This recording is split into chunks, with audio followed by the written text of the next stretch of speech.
What's going on, everyone? Today we have a B patch update to the meta snapshot. So we're going to cover how to play each and every one of the most important comps. We're going to go over the tier list, and also I'm going to give you a way to approach the patch. So just as a summary, they nerfed Bilgewater and Yordles, but they're still good. They're still the best strategy. They're just not as good as they were before, and you can't just like hard force them out of nowhere. I mean, I'm sure you can. It's free to do whatever you want, but it's a lot more difficult to execute now, especially as you get higher and higher in the ranks. So in the S tier, we still have Bilgewater Misfortune. If you get Bilgewater start right away, you get a nice little econ augment, go for it. Definitely going to be the best situation possible. After that, Ixtal, if you get the Ixtal augment, and then you get to do all the quests, Brock will still win you games, so nothing's changed there. This is still really good. And then lastly, we have Yordles into Arcanist Sylas. Still very good. Not as strong because you get like half the amount of rerolls that you did before. Before, you got something ridiculous. I don't even remember how many rerolls you got from the old Yordles. I think it was like 20 something. Now you get like maybe 8 of them because you get half whatever you got before. So all that's fine and dandy. But the thing is, a lot of people talk about what's good. They don't talk about what to do when you don't get one of these. And that's what this video is going to focus on. So in case you don't get one of the high roll starts, let's say you can't win streak, you can't really fast 9, what are you supposed to play? Well, Diana is a fantastic option. So what Diana does is she allows you to stabilize relatively early and just be annoying to the rest of the game. So what Diana does is that she jumps around, she attacks everyone, and she's kind of like a Kali from last set if you played her. She just jumps to the back line, attacks them over and over, and yeah, eventually she will kill them. So this is good for getting like maybe 3rd place, sometimes 4th place. And if you get a little bit lucky, get some 2-star legendaries, you definitely can win out in this game with Diana. But for the most part, it is going to get outscaled by some of the big bombs up here. Like obviously Diana's a 4 cost. Most of these comps up here, they're like all fast 9 comps. They focus around 5 and 7 costs. But if you're ever finding yourself lose streaking or needing to roll at like level 7 or 8, Diana is going to be the comp for you. After that, we have is Yunara Flex. This is a level 8 comp. You fast 8 and then you roll down for the Yunara board. A couple of different ones there we'll go over. Mel Fast 9 is still strong. Obviously not as strong as some of the other ones, but if you are able to fast 9 and you get an Embessa 2-star during like some roll down or even naturally, Mel is going to be an absolute monster. Just make sure you get Adaptive Helm on her. 9 Void is going to be one of those like weird niche comps that you could play around with. So Kalista in general, extremely good right now. She can be played in a lot of different boards. There's like a Bronze for Life board that she has. But in the regular Void comp, she is really, really good. I'd say the ability power version is a little bit better than the attack damage version, but you don't really care. It's whatever items you get. Gunslinger T-Hex. T-Hex is very good. He's just a little tricky to get. I find if you ever get +1 Piltover somehow from like the random emblems, just hard force a T-Hex, super easy to get. Then you could drop down to maybe 2 Piltover, sometimes 4, and just play legendary boards with T-Hex. T-Hex is a gunslinger and Senna's a gunslinger, or Senna Lucian. And Senna Lucian might be one of the strongest legendaries in the game, so when you pair it with T-Hex, it's absolutely unstoppable combo. The rest of your units kind of don't matter. AD Fast 9, just another Fast 9, still good. And then after that, we have Tryndamere Ashe reroll. So the first reroll comp that we kind of look into. I like this comp a lot. It's actually pretty good. You just need a lot of bows and like perfect items to make this happen. It's like a lot of bows and a lot of cloaks. So you need Kraken Slayer, you need Quicksilver. So if you ever get Pandora's items or if you lose streak and get first Carousel pick, then this is very viable to do. Freljord Flex, solid comp. It's just one of those level 8 boards that you can kind of play around. It's like kind of included in Yunara. Sometimes they play together. Bard Sion. Bard Sion is definitely a viable reroll. But I would only do this if you have like a fantastic bruiser start. If not, it can feel a little lackluster. B tiers are okay. Like they're not horrible comps, but they're just better things to go for. Like for example, Targonian Asol. Very fun comp to play. I think it is viable, but very niche. Same with Shadow Owls, also very niche, both the Kalista and the reroll versions. Singe, probably don't want to play him still. I just checked on teamfight.lol. He's averaging like a 5 point something right now, so yeah, you don't want to play Singe. Once they buff him, he should be back. And then, of course, we'll also go over the Bronze for Life build. But some people have been asking me, what are some beginner comps to play? I'd say Shadow Owls is good beginner comp. Very straightforward. Same with Void. If you ever get Void early, just hard force it. Bard Sion. And also the Diana builds. So we're going to cover how to play each and every one of those. First up we have is Bilgewater Misfortune. So the way to play this is you get 3 Bilge early, like nothing too complicated there. That is going to be, let's actually clear this over here. We get Bilges in there, we get this Illaoi and Twist of Fate. So during the neutral round, stage 1-4, you want to just throw any items you have onto Twisted Fate. It literally could be like 2 tank items, who cares? Because when you do that, you unlock Graves. And his unlock condition is just Twisted Fate with 2 items. After that, use the item remover if you need to move it onto like whoever you want. And then you get Graves in. This is going to be your base. You have the 3 Bilgewaters. You can pair it up with a random Bruiser or a Quick Striker. I prefer Quick Striker. So that's going to be either Viego or Draven. But it honestly could be everything. You could also stay level 3 and not care too much about anything else. Sorry, also Ashe. But if you have good items, go level 4 and you could maybe win a couple of rounds there. After that, during your game, you want to buy what's in your Bilgewater shop. So always get the free upgrade that comes at the very start. But then also get the Bilges that you don't have. So by the time you get to level 5, you might be able to unlock both Gangplank and Nautilus because you find one in your shop and then you find one in your Bilgewater shop. Then you play both of those, go level 5, and then farm the Bilgewater Silver Serpents, and then go about your day. So what does a mid-game look like? So first off, you probably don't have Tahm Kench. Let's put Gangplank in there. Gangplank is going to be your 7 Bilgewater, but you don't actually play 7 Bilgewater, you play 5. So what does that mean? Whoever you have items for, keep them in. Whoever you do not have items for, take them out. Like, it could be anyone. It could be like Twisted Fate and Gangplank, and then you have 5. So then what do you play after that? You could play Bruisers, so any Bruiser will do. You could also play like a Targon unit. Maybe you found like a random Wukong, and then you found like a Taric or something like that. And then you go about your day. This is going to be what your level 7 looks like, possibly your level 8, depending on where you're at in the game. Like, it really doesn't matter who you put in. Just look at the traits on the left, and whatever fits that, throw them in. But when you do this, you only want to do this for the fights. When you're buying stuff from your Blackwater shop, what you want to do is put the Bilgewaters back in. So you put in Gangplank and Twisted Fate back in, take some units out, and then buy it. That way you get 7 Bilgewater shops. That allows you to get more weapons or more items, and items are good. You want to be buying items. Then eventually you unlock Tahm Kench when you buy enough items or spend enough Silver Serpents, and then you eventually drop down to 3 Bilgewater like we see here. So the 3 Bilgewater units you want are Misfortune, Tahm Kench, and Nautilus.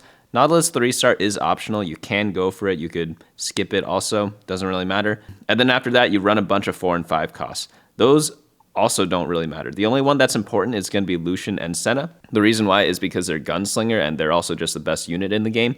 But your Misfortune should have all the Bilgewater items. You don't actually need to build anything for her.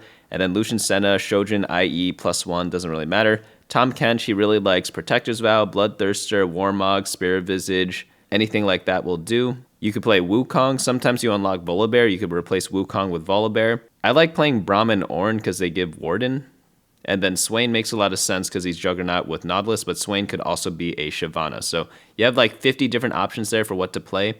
There are a lot more variations than what I've said as well. And yeah, that's going to be the board. You're going to win a lot of rounds doing this because Senna Lucian is just so strong, and the Bilgewater Econ just accelerates you into this state because you get units for free. And then you also get a bunch of items for free, and these items allow you to itemize the legendary units, and they are very powerful. One thing to note is that Doubloons is going to be nerfed in this patch. I believe they made it so that you only get 1 Silver Serpent per takedown instead of 3, so it's a lot worse. Is it still buyable? I would say yes, if it's early game, but sometimes you don't have the option. Like, sometimes you just have to buy it because your shop's full and you don't want to buy any of the other stuff. That's okay, it's not the end of the world. But in general, I prefer all the other options, such as the Captain's Flintlock. I forgot all the names of these, but we have them down here under the special items. I like the Phantom Dancer one, Dead Man's Dagger a lot. First Mate's Flintlock, that's my favorite. This Pile of Citrus is pretty good to put on a tank. And Captain's Brew is really good to get anti-heal and also chill, so you don't need to build Morella whenever you get that. So all those options are very good to kind of go for, but all you need to do is spend 500 Silver Serpents to get Tahm Kench, so you don't need to worry too much after that. For feeding Tahm Kench, definitely feed him every single turn.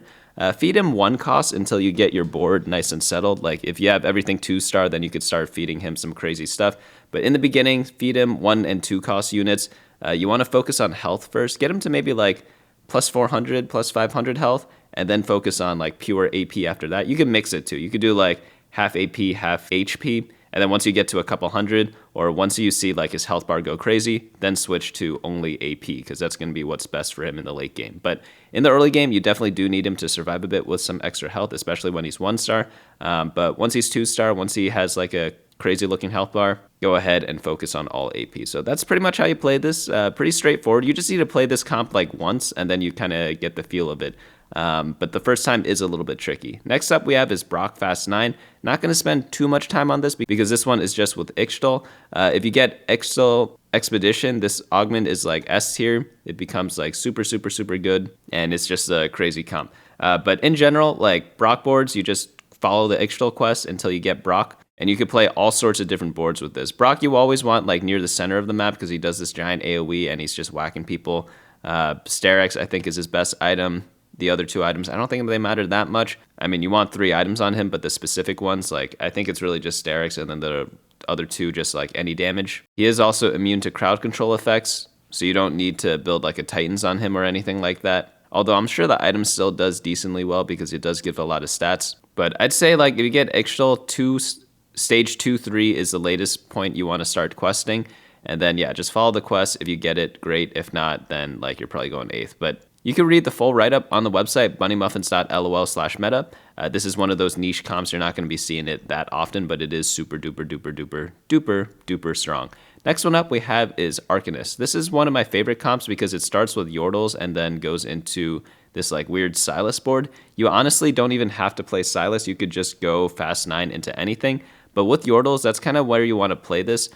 This is going to be one of the easier to copy boards. You could go 6 Arcanists, you could go 4 Arcanists, you could go 2 Arcanists. It doesn't really matter. It just depends on what units you hit. You may notice already there are a lot of yellow units in both of these comps. That's because you really just have so much gold and so many free rolls from the Yordle trait, even though it got nerfed, in order to get all these legendary units. So how do you play this comp? Well, you want to do the same trick in the beginning as we did with the Bilgewater comp.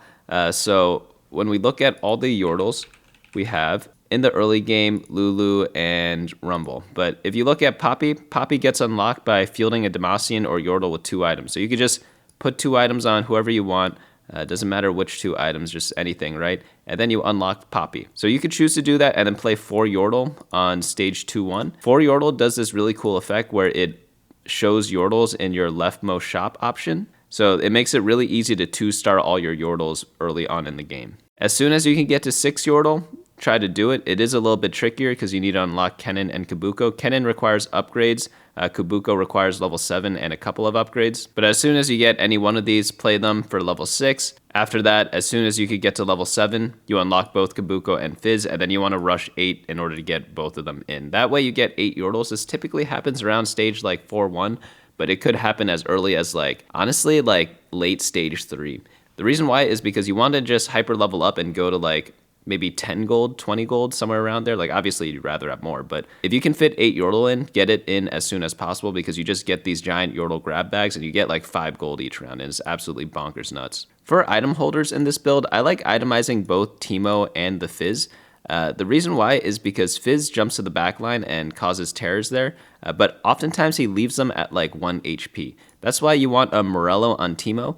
He hits the backline eventually, and he also, like with the Morello, gives anti-heal. So that way they can't heal up when they get put to 1 health, and then they easily get finished off. So Teemo wants the Morello. I will note you don't always have to build Morello. Sometimes you could just get away with like full AP because you don't actually want Morello in this team comp in the late game. More on that later. But you could do something like this. For Fizz, any frontline item is good. Like you could give him like Edge of Night, Bloodthirster, Hand of Justice, Jeweled Gauntlet.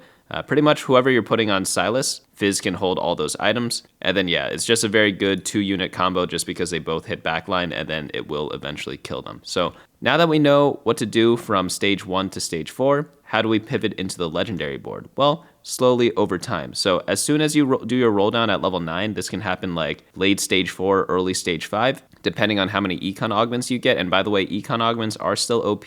We'll cover that in the section on the how to play this patch at the very end of the video. But as you do your roll down, buy all the 5 costs in your shop. Like all of them are like pretty good. Annie's going to be the best one. You don't need Morello because Annie burns already, but you could always use your Reforger on the Morello later on in the game.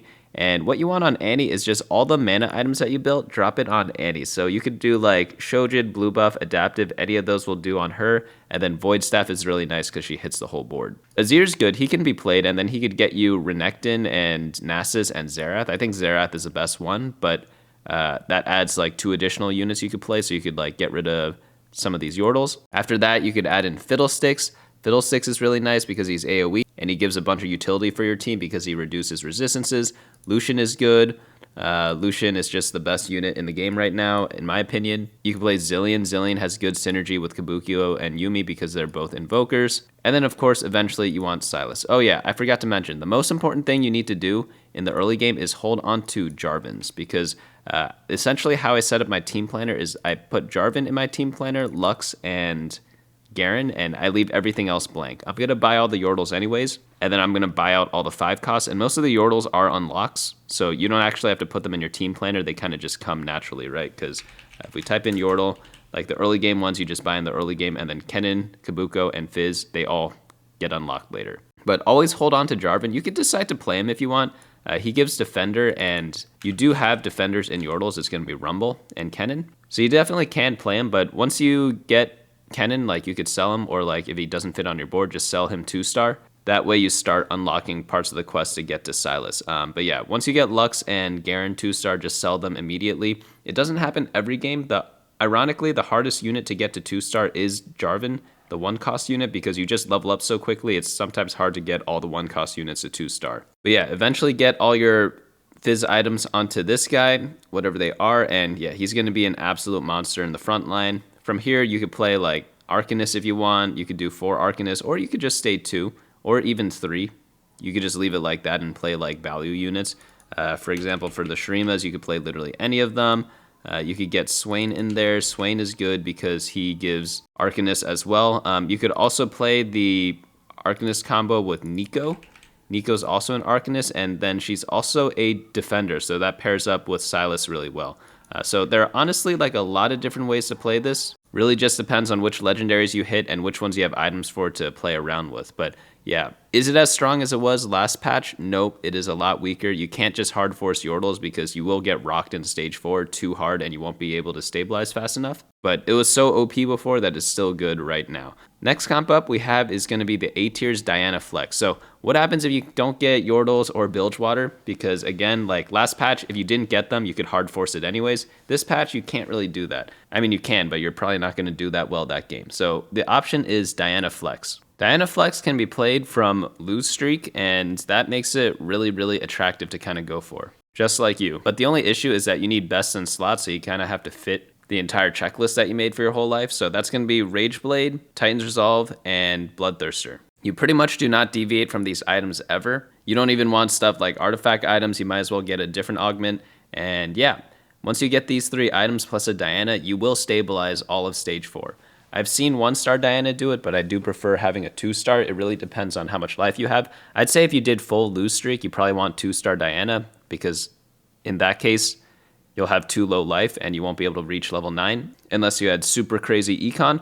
But if not, you could go 9 with 1-star Diana and then roll down, get her 2-star during that time, and then get a bunch of legendary units such as like Azir, Shyvana, Senna, Fiddlesticks, the usual package that you normally hear about. Or you could play the budget board, which is out here with Vi and Neeko. This is pretty good with stuff like Bronze for Life because you have a lot of traits, but obviously you could replace the 2 green units with yellow units because yellow is always going to be a bit stronger. As for other random +1 units, you could play as many Shurimans as you want. They're all good. They obviously all do different things, but they all are good. And then you drop on some utility items onto your Seraphine. Seraphine's good with Azir because they're both disruptors, and then you also get Piltover with Vi. That's kind of why this combo works out really well. You just get like a lot of random traits for like pretty cheap. But how do we get to Diana? That might be the question you are asking. So Diana unlocks when you field a 2-star Leona with 3 items at level 6 or higher. And if you have best in slot Diana, you can consider rolling for Leona 2-star on level 7. So there are 2 ways to do this. Sometimes, oh, and by the way, Thieves' Gloves counts as 3 items. So there are 2 ways to do this. One way you can do this is if you're doing full lose streak on stage 3-5, if you have like 1 Leona, you could just level up to level 7 on 3-5 and then roll down for 2-star Leona right there. That way you get the Diana unlocked and then you could start stabilizing a little bit earlier. Alternatively, you could just go to stage 4, find the Leona there, 2-star, put the items on it. Next turn you unlock Diana, roll down, get Diana 2, GG. Or if you're not in a rush, if you didn't play from lose streak and you're just like, I just want to go Diana because I have best in slot items for her from the beginning, well then you could just chill a bit, unlock Diana whenever you want, eventually get the Leona 2-star, put the 3 items on her, Diana comes out, roll when you're level 9, get all the legendary units. You don't need to play the budget version that you see here. So those are the different ways to play this. And by the way, Celestial Blessing I think is an incredible augment for this comp. It just makes Diana so much more beefy. And yeah, that's pretty much it. It is a cringe comp. Oh, by the way, there is some positioning tech. Always put her on this square or this square. That way she jumps to the back line. And yeah, that's how she'll maul the enemy carries. And if they switch, do your own switch. There are ways around it. If you're facing a lot of Dianas and you're like dying to her, just put your like carry over here. That way, when she jumps, she'll jump to the unit in the back. And honestly, like maybe you could even put a sand soldier there if you have one. She'll just keep hitting that until it dies. Eventually, she will make it onto your main unit, but it's going to be much later into the fight instead of at the very beginning. But essentially, what you did against Akali more or less works against Diana. And then you could kind of counter the counter builds too, because you could like move Diana to the middle, and then sometimes she could hit the Azir still when you're in this little weird spot. So there are a lot of positioning techs or whatever required in like reaction time to like swap and react to the enemy. So just keep that in mind. But like as a default, just place her where she is here or like where the Vi is, and she'll be hitting a lot of carries, because I'm going to be honest, no one swaps. Next build up we have is Yunara Flex. This isn't another great option if you don't get like the super econ, because double econ is the name of the game, sometimes even triple econ. And Yunara allows you to roll at level 8 because you could go for a budget Freljord Ionia board and then still be able to cap out with some big bombs later. So here's one example. We have like the late game version of Freljord. We have 3 Freljord in with Volibear, Ashe, and Braum. Obviously, these are all solid units. Braum is one of the tankiest, if not the tankiest 4-cost in the game. Volibear is a 5-cost absolute monster, and then Ashe is Freljord plus Quick Striker, so she complements Yunara pretty well. After that, Legendary Soup, Ornn's a Warden, so you do have Warden. He's like a free entry there. Set is good because he's Ionia with Yunara. You just need to play someone alone in the front line to unlock Set, and then play Wukong. He's also a Bruiser and an Ionian, so he works out perfectly for this. You get 3 Ionia and 2 Bruiser unlocked there.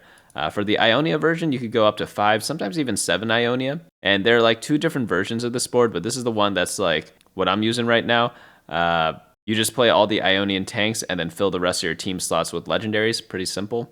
Nothing too complicated there. And the best items for Yunara is going to be Rageblade and Kraken Slayer. Third item, I prefer Infinity Edge, but honestly, like Rageblade Kraken I think is the most important. For secondary carry of Set, you want Jeweled Gauntlet plus healing. And then for main tank, it could either be Braum or Wukong. Doesn't really matter who. Whoever you 2-star first, that's your main tank. By the way, Econ Ionia is preferred, but you could honestly play this with any Ionia, because sometimes you're forced to play this. Like, you never want to choose to go Yunara Flex. You're going Yunara Flex because you have to. It's because you did not get Bilgewater or Yordle high roll start. So it is what it is. But if you could win a couple fights early, this comp is pretty good at level 8. And then like eventually you will get outscaled, but it's going to take a while for that to happen. You can honestly get a lot of force this way. Next build up we have is going to be Mel Fast 9. You could get into this Fast 9 by any means possible. So it could be through Yordles. Like it definitely could be through that. It could even be through Bilgewater. But if you have a lot of econ, this is what the Mel board kind of looks like. Adaptive Helm is absolutely incredible on her because she gains so much mana, so Adaptive Helm amplifies that. She's a disruptor, so you want to play Seraphine Vi package or play Azir Shurima package, either or. You can still run Mbessa, and then if you run Mbessa, you might as well run 3 Noxious, so that's going to be pretty easy to do because you just want to add on Swain, and then because you have Swain, you can add in Shyvana, and also because you have Swain, you could add an Arcanist instead. It could be Neeko because she gives Defender with Vi plus the Arcanist with Swain, or you can play a Shyvana because she is also a Juggernaut, and that complements Swain pretty well. And then if you want an Arcanist, like Annie does work, but sometimes you don't have enough items for your Annie because you have all the mana items on Mel. So that's kind of why people don't play Annie, even though she would be good. Like if you had 4 mana items, you had like Adaptive, Blue Buff, Shojin, Blue Buff, then yeah, play Mel and Annie. But that's not going to happen that often. But I do want to mention it because she definitely is an option. But how do you play this? The way to play this is to just get Mbessa 2-star to unlock Mel. Once your Mbessa 2-star with an item dies, you just unlock a very good late game unit. And the best way to do that is to get Reinforcement. So you get Reinforcement on stage 4-2, you do a roll down, you buy Mbessa, and then yeah, that's all you have to do, assuming you have items for Mel. After that, you don't even have to itemize Mbessa. You could honestly just transfer her items over onto the legendaries and pretty much forget about her after that. Just leave her on your board to get Noxious in. Just one thing to note, if you're ever playing against a Mel, do not put a unit in this second row over here because she throws her ability and then it explodes within 2 hexes. So if it ever hits the second row, it's going to just hit your backline. So from here, the Fiddlesticks, your Seraphine is going to be vulnerable. So whenever you're playing against Mel, you could like frontline the Fiddle. Frontline Fiddle is actually not that bad because he sometimes reaches the backline also, but that's a topic for a different day. Maybe I come out with a positioning video with like various positioning tricks. I wonder if people would be interested in that. If you are, let me know down in the comments below. And if there's enough interest, I will make it. But I will say out of the AP Fast 9s of Sylas versus Mel, I'd say Sylas is better. He's just a bit more high rolly. It's like more difficult to get Sylas, so it makes sense because for Mel, you just need Mbessa. For Sylas, you need Jarvan, Garen, and Lux, so obviously that's why it's going to be a little bit different. But yeah, you could also go into this from a Noxious start. You could do like LeBlanc and Darius in the early game, play around Noxious, and then get to this. So if you don't get Yordles, but you get Noxious and you have like Econ augments, you definitely can do something like what you see here. Next build up we have is 9 Void Kaisa. I personally love Void right now. The 2 builds that are popular is obviously like the AD and the AP build. AP, it's just Rageblade, Jeweled Gauntlet plus 3rd item. AD is just Infinity Edge, Spear Trojan plus 1 item. There is a weird thing you could do for unlocking Kaisa though, or like the unlocks in general here, because you do have a bunch of them. Rift Herald you just get if you play Void. So I think it's 8 player combats, you get Rift Herald. So if you play Void starting on stage 2-1, you'll get this guy on 3-5, which is obviously extremely good. I highly recommend doing that every single time. If not, it'll just be delayed by 1 or 2 turns. But the way to unlock Kaisa is that you need to be level 8 and you need to have 3 items on a long shot unit. So that could be Cogwall, it could be anyone else. Sometimes it's Teemo, sometimes it's Vayne. It depends what items you have. But one little trick you could do is go level 8 on stage 3-7. And then that way on stage 4-1, you'll have Kaisa ready in your shop from the unlock. Because then you would field your long shot unit with 3 items and then you'll be on your way. You don't have to do this, I'm just giving you options as ways to unlock Kaisa for like relatively low risk. But the way to play this is to play around the 2 Void opener. You want to check which Void mutations you have. I think it's called like Adrenaline or something like that. That's the one that's really good for Kaisa. If you do get that, you could go into like the Flex Kaisa boards. One of them is the Bronze for Life version. All the way down here, this is in like the special section because it requires an augment. But in this version, if you ever get one of those good Kaisa mutations, you could easily just not go Void because sometimes it's very hard to get to 10 Void or 9 Void because you need level 10, and you could just play Value board instead. So this is a sample Bronze for Life board. Like you don't even have to play Bronze for Life to make this good. You could just simply play Kaisa, drop the cheap units, and add in legendaries as per usual. But this one's got 3 Ionia, 3 Zon, 2 Bruiser, 2 Defender, 2 Disruptor, 2 Longshot, 2 Piltover, and 2 Void. Pretty solid options there. Main damage dealer Kaisa, main tank Rift Herald, and then secondary set, utility on Seraphine or Ziggs, and then third carry Ziggs or second tank in Wukong. I guess we might as well look at the Yunara version since we're here already. Yunara can be played with like Freljord and Ionia. It's kind of similar to the build we used before, but this one has like a nice little Rise component. So you could add in Taric for that. It unlocks a 4th region, and then Rise is pretty good. But I typically only play Rise if I have a lot of emblems, and emblems just aren't that great right now, so I haven't been playing Rise that much. But yeah, back to the Void build. You just keep unlocking the Voids as you go. If you have a lot of Econ, you can make it to level 10, and then you unlock Baron Nashor, and Baron Nashor does win against all those super capped legendary boards. Unless they have something absolutely crazy going on, like you will win with 9 Void, like there's no doubt about that. So you could play this without the Nashor and probably get like a 5th, sometimes better, you know, like obviously there's a wide range. Like if you hit everything for free, it's hard not to go top 4, right? But if you don't, then it's going to be a bit of a struggle. But if you don't get Baron, you still can place okay. But with Baron, like you will get like at least 2nd. What does Baron average right now? 2.55, close enough. This is in Diamond Plus, like we could reduce the filters a bit. We could go down to Platinum. Depending on what rank you are, and like, yeah, Baron 2.43, like he's an absolute monster unit. You obviously need level 10 for him to happen, but with enough econ, he is definitely possible. But my favorite part about this build is that if you get AP or AD items, it doesn't really matter. You can play both because Kaisa uses everything. Next build up we have is going to be the Gunslinger T-Hex. I would really only play this build if I have Piltover emblem. It makes unlocking the T-Hex so much easier because you just get like a free 2-star from whoever you put the emblem on. Because the way to unlock T-Hex is that you need to fill 9 star levels in Piltover, which is pretty difficult. So that's why I really only like playing this with the emblem, and then you pair it with Lucian Senna And yeah, you just win the game there because you have this like giant 7-cost unit. I don't know if T-Hex actually costs 7. I think he does. But if he doesn't, like he pretty much has a power of a 7-cost unit. And then you get the best legendary 5-cost in the game, Lucian and Senna. So any Gunslinger to pair with that is just absolutely monstrous. Like you don't have to go 4 with Gunslinger. You could go 2 and then play all the legendaries instead of this Bilgewater garbage. But sometimes you play Bilgewater and you go into this, and that's how you get a board like this. Fill it up with the legendary tanks. The combos are like Swain Shyvana, obviously instead of Nautilus. Nautilus is a Juggernaut, that's why he's there. Ornn plus Braum, that'll give you Warden. You could do Shurima, Nasus, Azir plus Nasus or Renekton are good tanks also. You could also do like the Targons or like the Skarner. So you could do like Skarner plus Taric depending on what you're facing. Skarner for armor, Taric for magic resistance. So really flex board. It's really just T-Hex, Lucian, Senna plus literally anything. And yeah, very powerful stuff. Again, you could play it without the Piltover emblem, but I just highly recommend playing with it because it makes it a lot easier to play. Next build up we have is AD Fast 9. This is just Lucian Senna build. If you get triple econ augment, you could go for something like this. If you have attack speed items, put them on Kindred. If you have attack damage items, put them on Lucian. Same tank packages as we talked about before, Braum, Ornn, Shurimas, or Juggernauts, Swain plus Shyvana. You could also do the Vi Nico package if you're on a budget. And depending on what your Piltover is, you could also just play 2 Piltover. That's Vi plus anything else. So you have a ton of different traits to splash. You don't actually need Gunslinger, by the way, for Lucian and Senna. It's just nice to have. But for Kindred, you definitely do want Quick Strikers. So it's either going to be like Ashe or Yunara for that. There is a Noxious build as well where you go Kindred with Noxious. That's really just means you play Swain and use Draven as your Quick Striker. And then the third one doesn't really matter, but it generally is going to be Mbessa or even Mel if you can get that. Solid comp just requires a lot of econ, but it's just another one of those Fast 9s. Fast 9 obviously still good. I'm getting a little tired of Fast 9 though. Let's talk about Tryndamere and Ashe reroll. This is going to be a 2-cost reroll, one of the few that are viable right now. So how do you want to play this? You need best in slot items. You need Quicksilver, Rageblade, Bloodthirster on Tryndamere, and you need Gwynsu's Kraken Slayer on Ashe. Third item doesn't matter that much. It could either be a Last Whisper or Giant Slayer.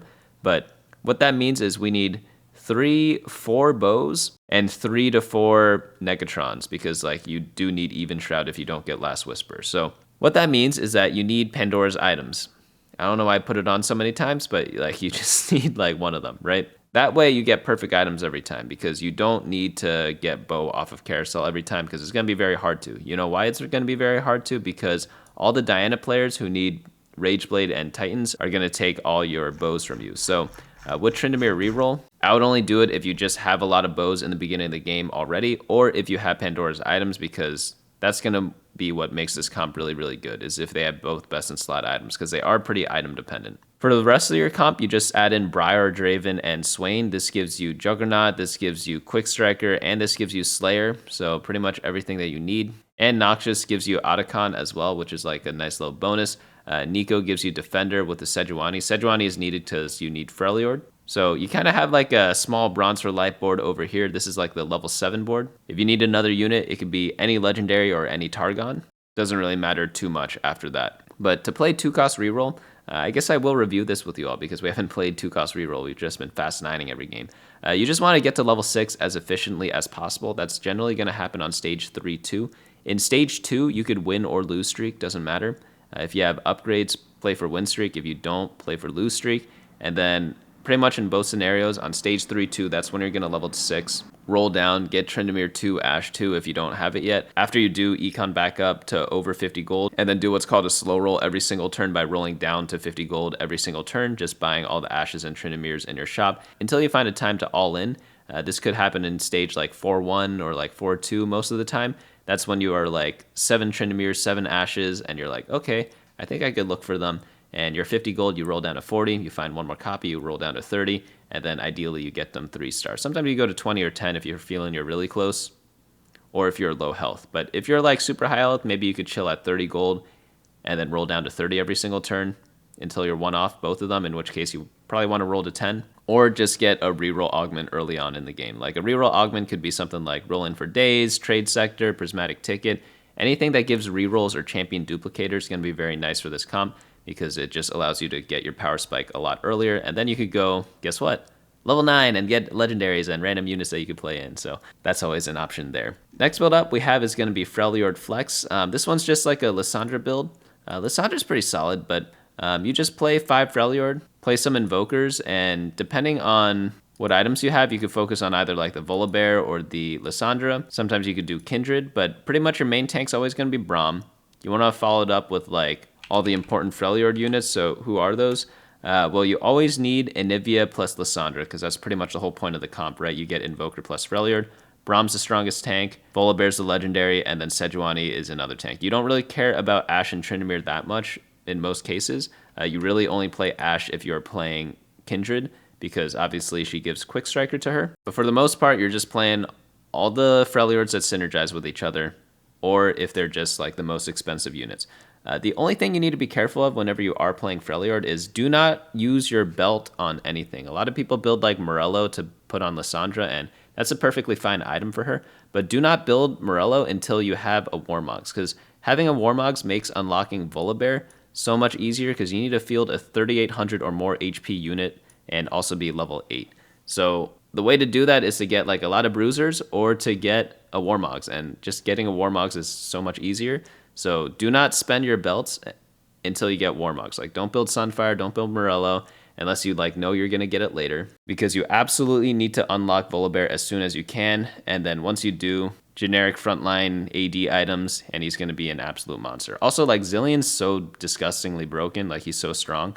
I've tried a lot of builds on Zillion. I found that all of them work pretty well. Like 1 mana item plus like anything, like AP, like Hextech Gunblade worked out really well for me. Like if you have 4 Invoker active in the mid to late game, Hextech Gunblade is like the best item on Zillion. In like the super duper duper duper duper late game, it's not that great, but like for 90% of the time you play Zillion, I think it's one of his best items. So you could just do like mana items plus that. He's going to be an absolute monster. But pretty fun build. This build also requires you to like just be level 8, so it's not like too expensive. But again, with the level 8 boards, like you can't expect to win out unless you win streaked in the early game. And then if you win streak into this, you stabilize with this, with the Braum and Lissandra, and then you go 9 and play the legendaries anyways. But it's kind of like a different way to get to the same destination.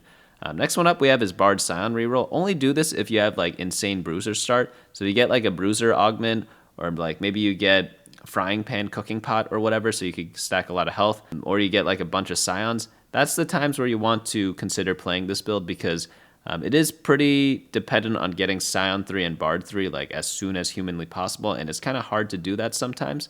You could also pair it with Aphelios. Aphelios is like just another 2 cost that doesn't require any synergies. But yeah, just do the same 2 cost reroll pattern that we talked about before. It's really nothing too crazy, but please only play this if you get an actual legitimate bruiser start. If you just hard force this because you think Bard is fun because his unlock condition is rolling 4 times before stage 2-4, like you're gonna just have a bad time. But overall, it is a solid comp. I moved it up to the A tier, but it's not by any means like OP or anything like that. The rest of the comps, like nothing really too crazy there. I guess special shout out to Shadow Owl Kalista. I think this is a very good beginner comp because it's just very linear. You play Viego early game because he's a Shadow Owl unit. Let's just type in Shadow Owl there. All you have to do is get a 2-star Viego. You need 2 items, or you just place like a full item and then like a item component on him after that to get to 2.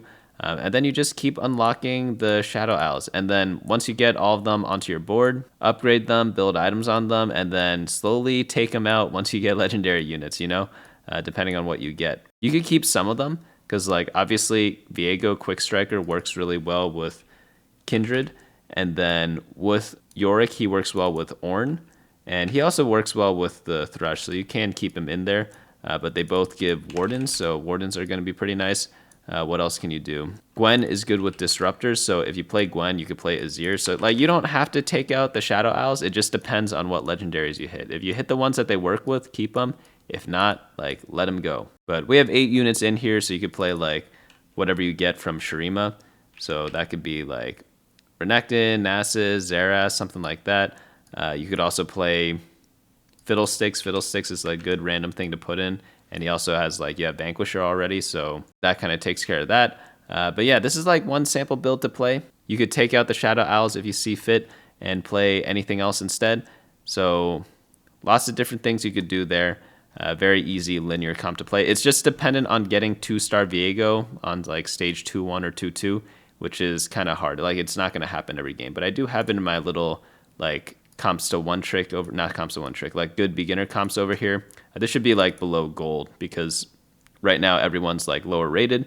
Diamond's actually pretty high up. I think Diamond's usually where like low challenger, high GM is right now. Emerald and Platinum, I think that's where like the Masters GM players are right now. If only there's like a nice little list where you could see the percentiles of everything. So I guess Platinum is where like Diamond players are usually, and then Emerald is where like Master players are. Masters, I think, is like top 3%, if I'm correct. But obviously, it's just like whoever played more at the start of the set, right? Like this will even out more or like move to the left more as like the set goes on. But let's cover how I would approach the patch. So first of all, like if you get a lot of econ augments, you're in business. You could play any of the comps we went over. We went over like what, like 6 or 7 fast 9 comps. You could play any of them if you get double econ augments. So that we should get that out of the way.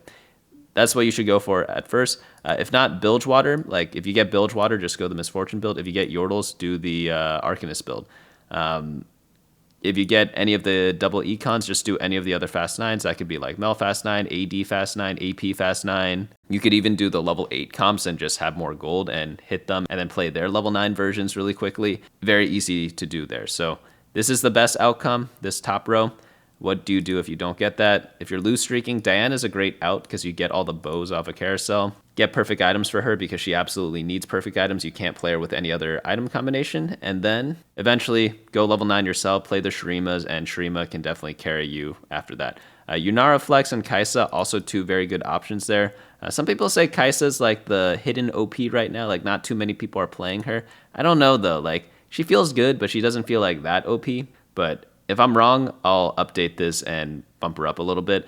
So I will be updating the website, bunnymuffins.lol/meta, pretty much every day. If there's an update that's needed, I will do it. So always bookmark this site, share it with your friends, put it on your second monitor. That's like the best way to kind of support the channel so that I can keep making videos. And then like, of course, at the very end, there's like the random stuff that just works. It's like Tryndamere Ashe reroll definitely works. Void is probably underrated again, like same with the Kaisa thing, but it's a little high rolly sometimes because you need the econ augments to get to Baron Nashor, and if you have the econ augments, you could play anything, so there's that. And then if you get Piltover Emblem, like the T-Hex thing is pretty fun to do. But there are other options out there. Like there's like Fast 9 Zillion boards. I guess we kind of went over that. It's like the 4 Invoker thing with the Freljords that we were doing before. I'm trying to think of other carries, but we pretty much covered everything. Like we did Lissandra, we did Kaisa, we did all of that. Like the only ones we're missing are like, let's look at all the forecasts. We're missing Mbessa, not really, because she's played with the Melcomp. Bel'Veth, Void, Fizz, Bilgewater, Garen and Lux, that goes with the Sylas, but you just sell them. Kaisa and Lissandra we did. Yeah, the only one that's missing really is like Warwick, but who's playing Warwick in this meta? Warwick and Singe. Like Singe is averaging like a 5.0, like Warwick, he's averaging like 4.75. And Yone you can play with Yasuo build. I'm going to add a Yasuo build later, but like, you play Yasuo so rarely, you know, like you have to start the game with a 2-star Yasuo and then have good items for him and have a good Ionia for him. So you're not playing him that often. Yeah, there are other things to kind of go for, but mainly just like variants of different Fast 9 comps. But that's going to be it for me today. But let me know down in the comments whether you have any questions or not. Also check out the Discord. I probably will be doing a giveaway there. I don't know when, like probably during Christmas time. So definitely keep an eye out for that. Links in description below. If you have a friend who just started playing TFT, tell them to check out like the beginner guide. And I did update the leveling guide for set 16 as well. And I'm coming out with like a very big tips video. So I hope you all are on the lookout for that. But that's going to be it for me today. Hopefully you all enjoyed this video and I'll see you all next time.